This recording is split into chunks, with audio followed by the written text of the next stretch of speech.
this made smoother than your smoothest criminal. Shamo, about that money, what we get into.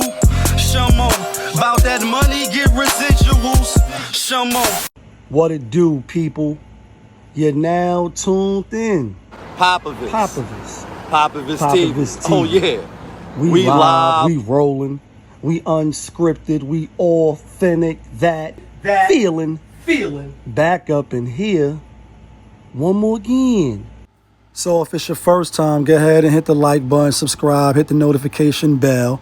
To everybody else, you already know. Tony, there was no other way. We in the end game now. Jump to this shit. Obviously, this is the trending topic now, you know what I'm saying? Young Thug, young one, you're lucky just to have just one love, one love, one love. That was Houdini and I'm talking about one love. Then Tupac on the Machiavelli album on Hold Your Head, he like, one thug, you're lucky just to have just one thug. Like, I mean, he flipped it and bounced it on some Rain Ghost shit. I don't want niggas sounding like me on no album, because I'm going to approach a nigga. Like, I'm going to approach you. Anyway, Young Thug, he got the best outcome that he possibly could have got. Anyway, back to Young Thug, right? This lifestyle, you living all this shit just to live this lifestyle. And this lifestyle comes with pitfalls and, you know, highs and lows. Back to Young Thug, right? When he was speaking, and I won't play the video. 2 years locked up, 2.5 years or whatever, as he's speaking, and I get it. When you got to speak in front of a lot of people, that's like the second on the list of death, far as fear. Death and fear of speaking is the highest things on a person's anxiety list. They're like, yo, I want you to come say a few words at my wedding or, you know, at the funeral or, you know, at a function or whatever. People tense up. People freeze up. They don't want to speak in front of people for whatever reasons, right? But anyway, he spoke at his own, you know, trial hearing or whatever when they was sentencing him to the 15 years probation. I think it's 10 years of something else. And I would say, for the most part, if I was him, I would have did it too. You facing life, you facing 30 years, you facing a long time on that chili con corn and that yakisobe line. And even though he's in Atlanta, you know what I mean? I'm sure they got some nasty shit that's equivalent to New York State chili con corn and yakisobe, right? So he opted out of that. Like, yo, I don't want to be fucking locked up for no 10 years, 7 years, 8 years on this yakisobe line. I'm going to cop out. I'm going to plead guilty. But my thing was, a lot of people are saying, yo, he got over. Did he? Did he get over? I'm going to say he got over in the sense of he's coming home. But I'll also say, as a person that's been on papers, that came home to parole a few times. If you rock with the channel, then you know I'm not an angel. You know I've been up north a few times. So I'm fully aware and educated and experienced, living off, you know, experience like the locks, of how the system works. They put you on probation, they put you on parole with hopes of you fucking up. So they're gonna make it look good. They're gonna sweeten up the deal. They're gonna rub their hands like Birdman. And you say, damn, 15 years on parole? That's a long fucking time. Even 15 years on probation, which is a little step under parole. And you say, you come home 2 years, 3 years. Shimon, you know what I mean? Some Michael Jackson shit. Shimon Tito, you doing your 1-2s. You back in the studio, you fucking bitches. You know what I mean? MOB, money over bitches because they breed envy. You doing your thing now. You back in Atlanta, you start to get a little lax.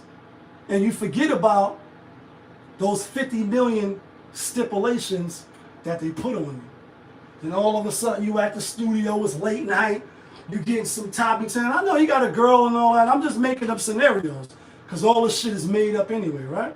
But I do know what it's like to be on parole and probation. Parole is a little stricter, probation is a little lax, and I've never been on that in Atlanta, but I'm just assuming drugging, popping pills, your fucking type of music you make, the type of charges you was convicted of, right? You copped out, you pleaded out. Are you going to keep your nose clean for 15 years? I don't think so.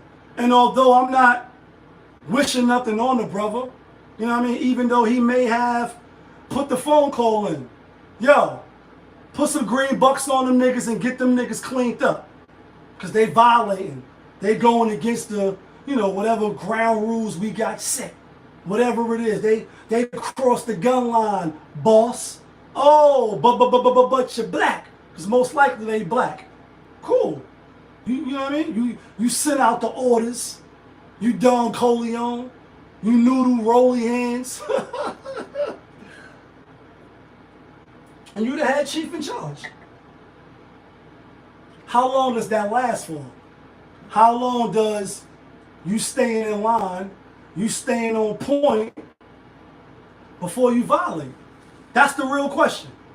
Fuck everything else.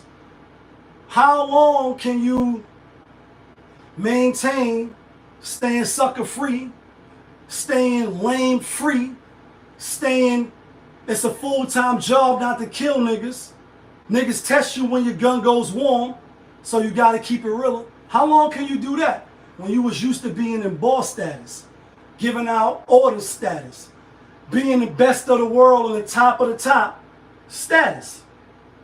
How long can you just stay in the house and play PlayStation, as some of the people were saying? And, you know, real quickly, as far as Young Thug is concerned, how long he been in there? 2 years, 3 years? I don't know how long he been in there.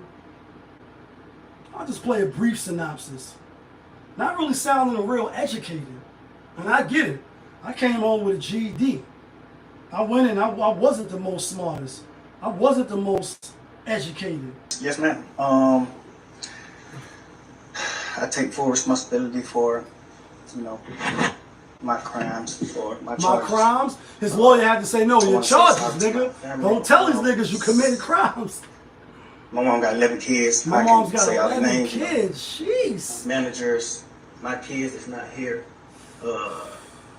Really, everybody that got something to do with this situation, I want to say sorry for just like, you know, having so much time investing into this, you know. And I am a smart guy. I am a good guy. Are you? I really got a good heart, you know. I find myself in you don't know if you got a a lot of car or not. stuff Maybe you do.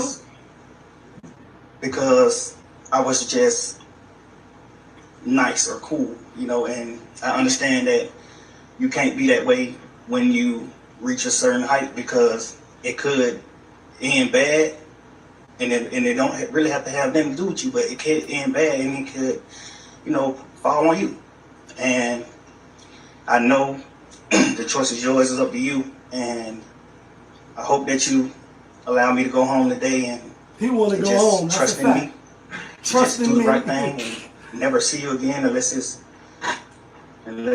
at a, you know, bar in the future or something. A bar in the out of this future? type of situation, I promise you I won't ever be in this type of situation again. Hope not. I'm going away.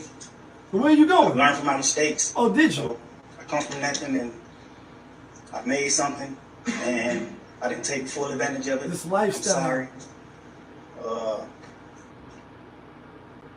Through these last 2.5 years of my life, you 2.5 are years, so really, we in 2024, so that's honestly 2022. the best thing that has happened. 2022. Because you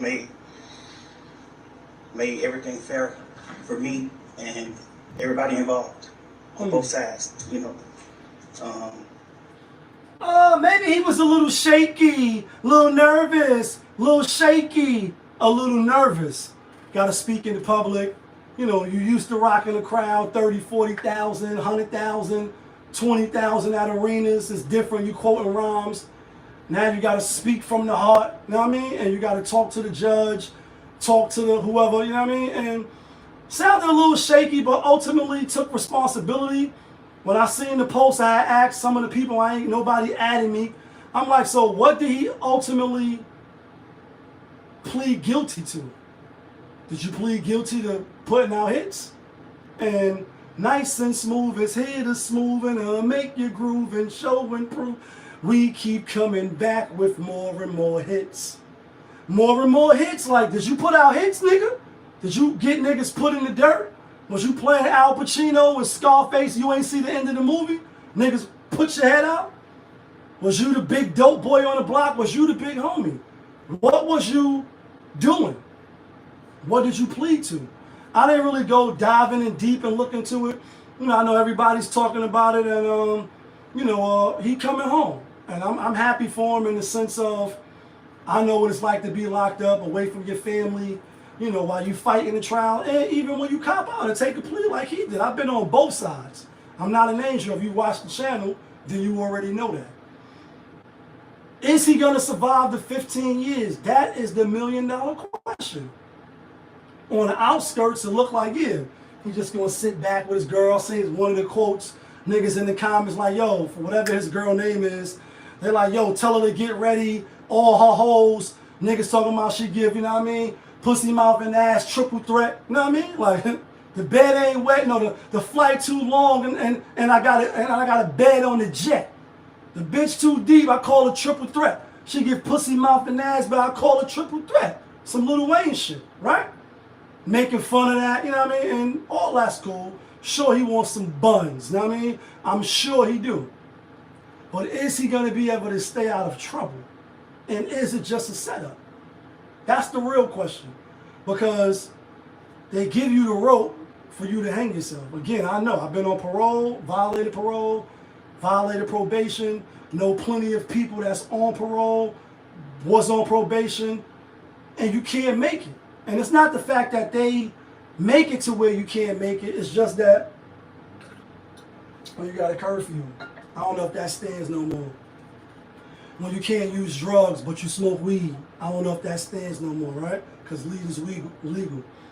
When you're not in the places, or if you in your house, like they say, yo, I think one of his stipulations is you can't be around no felons or no thugs or no gang members.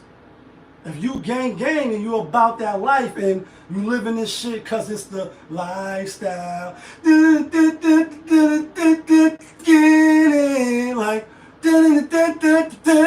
like beginning. I'm being funny, but I'm not. Because we don't know what the fuck he was saying. We just be in the club like, and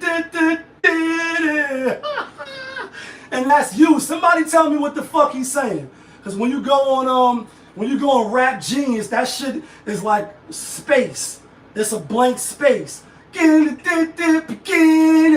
nah, man, I fuck with Young Thug. Some of his music, not all of it. Is he going to be able to stay away from the gangs? Is he going to be able to stay off the phone from niggas that rank high up in the gang culture? If you was part of that, you was high up in the gang culture. You just saying for 15 years, you gonna live your lifestyle as a totally square, a totally, law-abiding by citizen, and that may be true. But let's keep it honest. Let's keep it real. Let's be transparent on the channel. A lot of people, they come home on parole, probation. They don't make it because they can't function on parole and probation. They can't, and some people do. Because it goes both sides of the spectrum. Where some people like, yo, I came home, I was able to flourish, do my time on probation, do my time and etc. off of probation, get my 10 years certificate of good conduct and my seal and my record and all that because of probation. Because like, yo, if I ain't have probation telling me to come in at curfew, do urine checks, etc., as soon as when I came out, I would have been back in the streets and doing what I was doing. So they conform, or they listen to the rules of probation and parole. Then you got some, like Jada said, I know niggas with an asshole full of parole that go hand in hand. Fuck hot, that's humidity. And you can't mix money with stupidity. You can't mix money with stupidity. And when you come home and, you under the scrutiny of the law and the eyes of the law and what they telling you to do, you have to do it or you're going to go back to jail. And in his case, I think it's 20 years? What? You fuck up, you do any, and that's how they get you. They say, you know what? We can't prove the case, really. We're going to see if we can walk him down, meaning like wait him out. So you've been in the county 2.5 years. You tired of that shit. You tired of them whack-ass CO bitches in Atlanta. They on your dick, they on your body, because you young thug. You know what I mean? Want to bring you the TVs and the cell phones and the special meals and all that. And you tired of that shit. You want to get home to your wife or your girlfriend. I don't know if you're married. You want to get home to your children. You want to get back home to moving around like how you was moving. So even though you possibly, maybe, kind of, sort of, see what the judge is doing. See what the prosecutor, Fannie Mae, is doing. You see, like, yo, these niggas is trying to railroad me. I can beat this shit. But it's going to take another 2 years. It's going to take another 18 months. I'm tired of fucking just getting 15 minutes on the phone. You know what? They offering me 10 years probation. They offering me 15 years probation parole. They're not making me plead guilty to no murders, to no murder for hires, to no real fuck shit. I'm going home. I'll take my little 2 because like the judge said on the clip, she like, 5 years you gotta serve, but the time you didn't equates to you coming home. So he probably gonna come home today, tomorrow. Nigga might be home now, right? You like, yeah, I wanna go home. I wanna go home. But you're not really thinking about they setting you up. They know you ain't gonna be able to follow all of the rules and regulations. You're doing time, but you're doing it on the outside. And soon as you fuck up, soon as you lose frame, soon as you lose discipline, soon as the self-restraint fuck up and you get a little too loose, you going to jail. And like that nigga hit that bitch on the bus, you going to jail now. Oh, you going to jail now. And for 20 years. So they still got you. They still got you, even though in your mind, you're like, nah, I'm going home. They don't got me, I'm going home. I'm about to see my wife tonight. I'm about to be able to hug my kids and my moms tonight. I'm out of this shit. No more oatmeal and them 4 slices of toast with them bum ass packages of jelly. Right? Because that's what they give you. You going home. You going to be knee deep in some, you know what I mean? Some ain't like Scorpios, we the best. My birthday was last Sunday. That feeling, but they got you. They just setting you up long term. And so I'm not hoping that happens to him. I'm hoping that he can't get off parole, do his time, keep his nose clean, not fuck around, not be on the phone talking crazy shit crazy.